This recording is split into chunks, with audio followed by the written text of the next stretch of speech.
What is the clinical manifestation of gas gangrene? Clostridium wound infection may be divided into 3 categories. All the Clostridia that are infecting wound, they are divided into 3 categories. The first one is gas gangrene or Clostridium myonecrosis. The second one is anaerobic cellulitis, and the third one is superficial contamination. Gas gangrene can have a rapidly fatal outcome and require prompt and often severe treatment.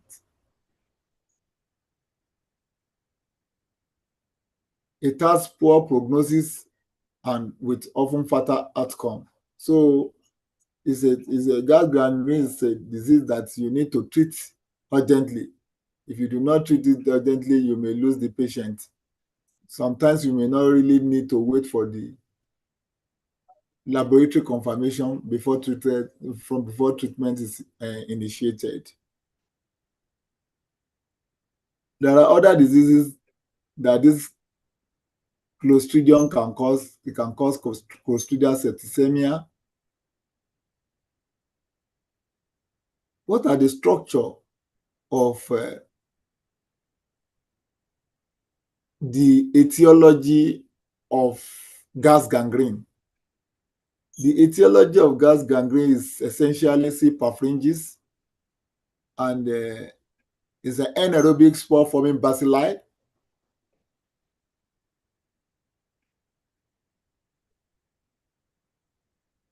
Classification and antigenic types. Clostridium wound infection usually are polymicrobic because of source of wound contamination. It is feces, soil.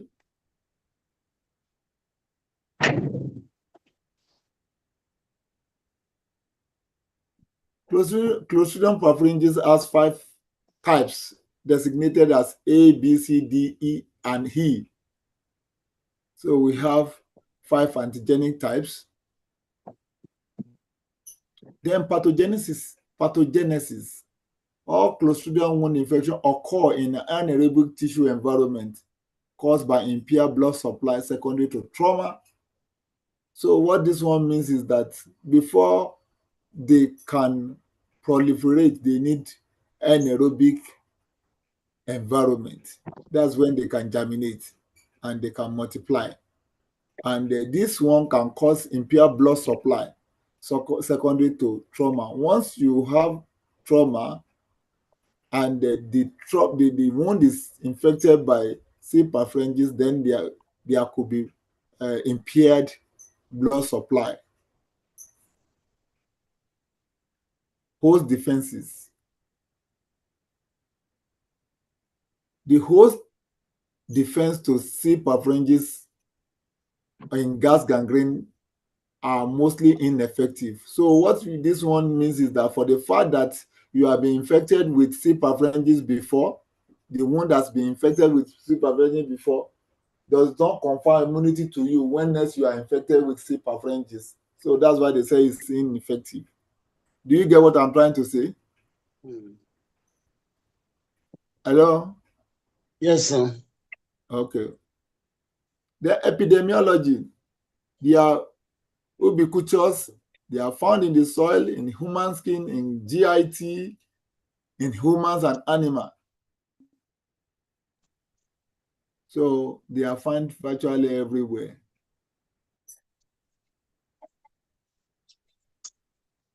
If you carry out gram reaction, it's gram-positive bacilli, and then you can also use a culture in an anaerobic environment to recover Clostridium perfringens. You know, it said that it's an gram-positive anaerobes, usually bacilli. Then control, how do you control? Penicillin has been proven to be a drug of choice to clear off Clostridium perfringens from the wound. Other treatment also is available, like surgical debridement coupled with high doses of antibiotics. So firstly, you need to involve surgical intervention to debride the wound, before antibiotics are used. Then let's move to tetanus caused by Clostridium tetani. Tetanus is a severe disease caused by toxin of C.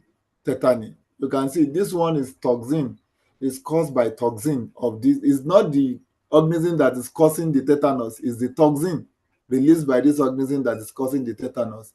The organism grows in a wound. You can recover C. tetanus in a wound and secrete toxin that infects systemically and cause muscle spasm.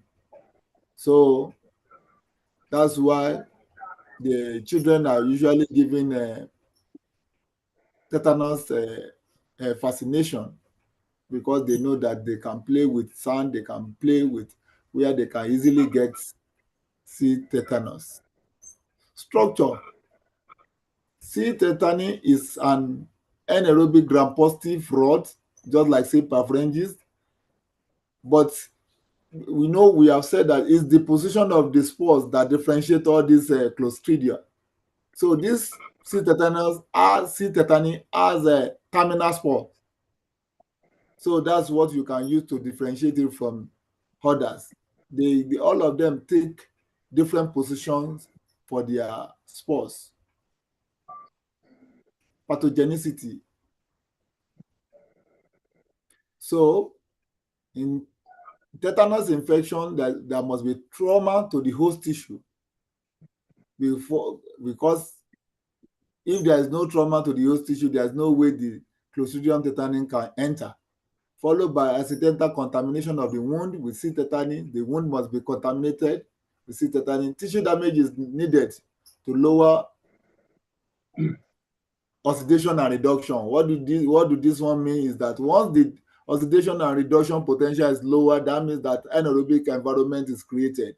So all these conditions have to take place before C. tetani can establish itself in the wound. Apart from this, C. tetani produce two toxins. The first one is tetanolysine, and the second one is tetanospasmin. So this tetanospasmin toxin is responsible for clinical symptoms that we experience if we have tetanus diseases.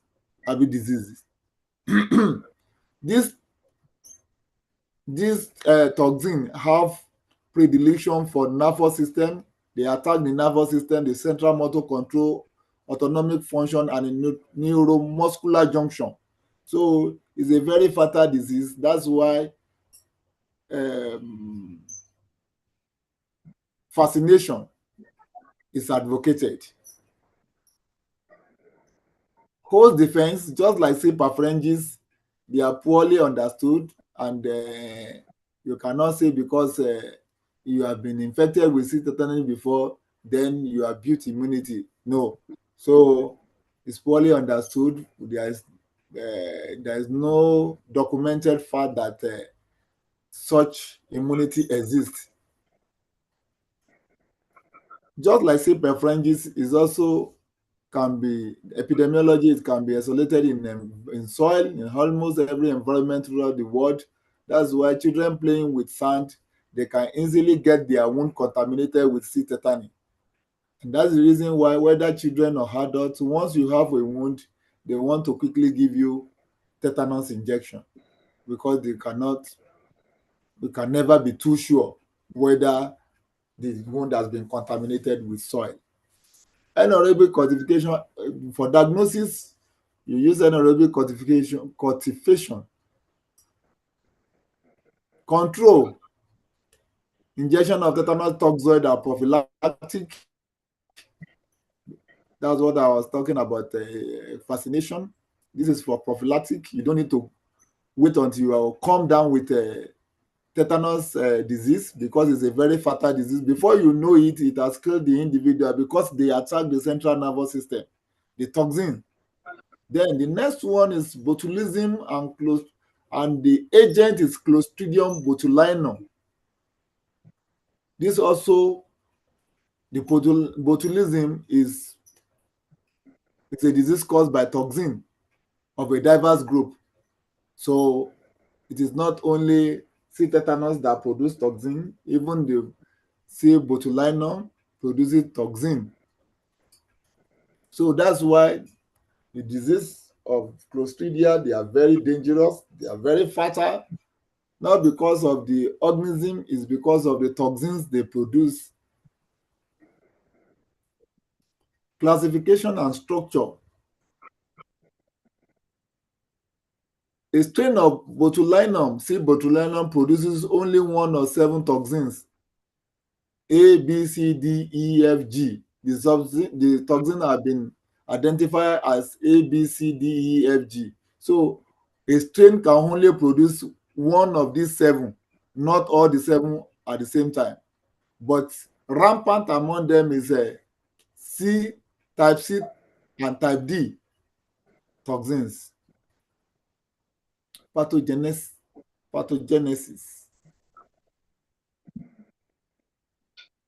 The pathogenicity of C. botulinum depends entirely on neurotoxin production. So if it does not produce toxin, it cannot be, there can't be any pathogenicity. It won't be able to establish infection. But most of them, these Clostridia species, they produce toxin, and that's why they are very fatal disease.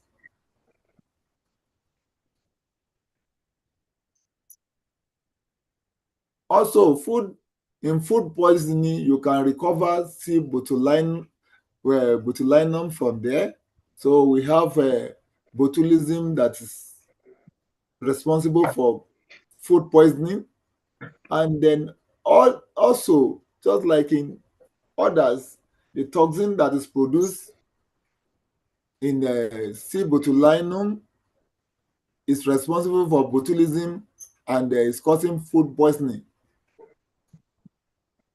So you can find all this, you can find the toxin in the contaminated food, preformed toxin that is injected with contaminated food. That's where you can get it. And incubation period ranges from few hours to 10 days, but mostly common within 18 to 36 hours, you come down with symptoms. There are two toxins here, types A or B, and the symptom of toxemia can occur. Fever also can also be observed. Then we have talked about the food poisoning. Then we can talk about wound botulism. It's still the same C. botulinum that is causing food poisoning, that is also causing wound. It can also infect the wound. So what we are saying now is that erroneously we have believed that it's only tetanus, C. tetanus that infect the wound. No, it's not only C. tetanus. We have other types of or species of Clostridium or Clostridia that can infect wound. This C. botulinum can cause food poisoning and at the same time can infect the wound. Host defense. Also, like C. tetanus, they are undefined. So the only thing is for you to get prophylactic tetanus toxoid. So it's not something that you can say because you have gotten infected before, then you have built immunity. No. Also, C. botulinum is found, the spores are found worldwide in the soil. And although to some extent, the GIT of some birds, fish, and mammals, you can still get C. botulinum from there. Diagnosis is culture in an anaerobic environment. Control. How do you control this? You need to preserve adequate preservation of your food and heat all canned food before eating. Most of the where many people get C. botulinum is from canned food. So don't say because it's a sardine, because it's a geisha, you don't need to heat them. So always eat them before you consume.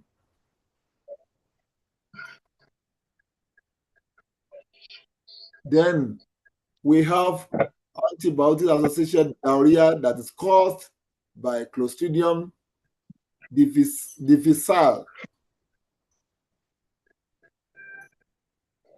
The clinical manifestation for that is a major nosocomial pathogen that causes a spectrum of intestinal disease from unpleasant. So what this one is saying is that you can only get this one from the hospital because it's a nosocomial pathogen. It is hospital-associated infection, and then they can cause diarrhea, and they can cause antibiotic-associated colitis. Although the diarrhea might be of minor concern, but it can also lead to life-threatening event or enterocolitis. Many antibiotics have been associated with diarrhea, including ampicillin, cephalosporin, clindamycin, and amoxicillin. So patients treated with clindamycin have a higher incidence of difficile disease. What this one is saying is that most of Clostridium difficile, they are gotten as a result of antibiotics-associated diarrhea. That it has been documented that some antibiotics can also cause diarrhea, and in the process, the C. difficile can take advantage of that and enter. And so etiological agent C. difficile is a slender gram-positive bacillus that produces large over subterminal spores. You can see this one is subterminal spore, while C. tetani is terminal spore. It is an aerobe, and some strains are extremely sensitive to oxygen. Pathogenesis.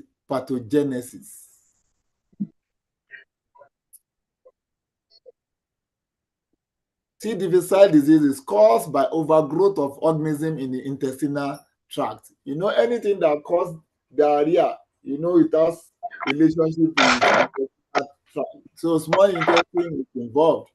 Once you have something that's causing diarrhea, even large intestine is involved because the diarrhea will pass through the colon to the outside the body. So that's why they said intestinal ecosystem.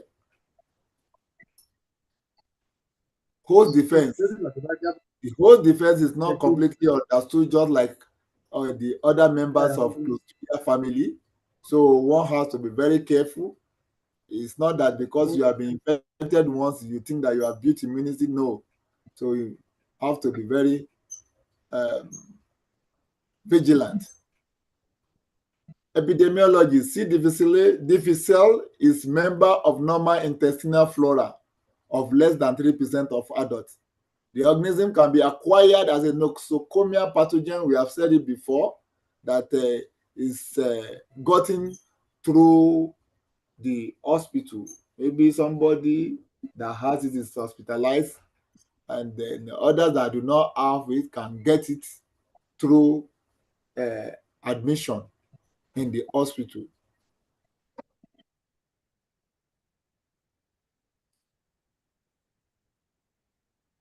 A good selective agar medium is used for isolation of C. difficile from stool. Toxin detection is also used for diagnosis. ELISA can be used to detect both toxins A and B, and these tests are useful for diagnosis of C. difficile disease. Control. In many cases, symptoms resolve 1 to 14 days after the offensive antibiotics is discontinued. There is what we call we call this C. difficile disease and antibiotics associated disease. Once the offending antibiotics, we have listed the offending antibiotics up here. Let me go back. I think ampicillin is there.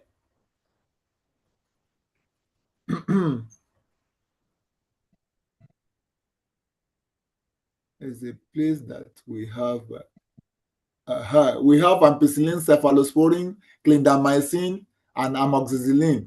These are the offending antibiotics that they are talking about here. Once you discontinue the antibiotics, the symptoms naturally resolve.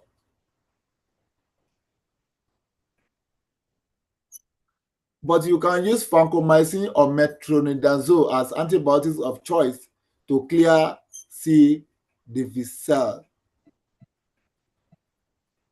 Other pathogenic Clostridia food poisoning and Clostridia perfringens, like we have said it before, C. perfringens, apart from contaminating wound, they can also cause food poisoning. This is what is here. You don't need to go over and over it again. Everything that is written here is what we have said one way or the other before. I think this is a convenient place for us, convenient point for us to stop today. Hello, are you there? Sir. Yes, sir. Are we there? I'm just saying that Yes, this is sir. a convenient point for us to stop today. All right, Okay, sir. thank you, sir. We have been able to treat all forms of Clostridia diseases, and these are very important. I know before now we are used to C. tetani and maybe C. perfringens, but you could see that we have others that are of medical importance. As they are contaminating food, they are also contaminating wound. And we need to know the type of diseases all these Clostridia species cause. So it's a very important topic that we cannot um, overlook, even if it does not come in theory, it will definitely come in objective. That I can assure you. So we have so many of them that we cannot afford to overlook them for examination purposes. Any question?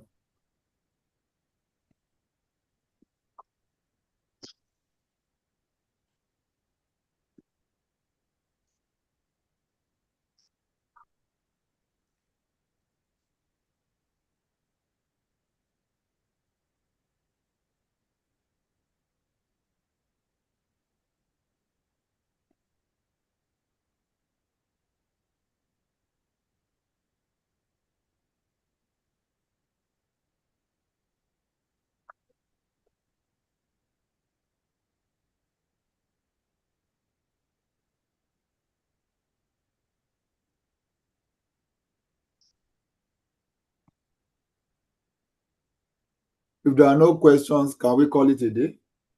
Thank Yes, you, sir. sir. Okay. Thank you. Thank you, sir. Thank you, Thank you. and thank you for having me. Thank you, class. So I think we are doing well with our schedule. If we can have 3 lectures by next weekend as well, at least we know that even if we rest more, we can rest. And then with that, you can say that we are ready for exam. Even if they say exam is tomorrow. Once we do next week, yes, once we do next week lecture, even if I do not come to class again, you have had enough to do for your exam. All right, sir. So next week, let's look at Friday, Saturday, and Sunday as well. So thank you so much. It's my Thank you very much, pleasure. sir. All right. Thank you. Thank you. Good night rest. Good Sir. night. Good night, sir. Please, if you are please, if you are virology students, as in virology specialists, and you are joining our class, kindly DM me.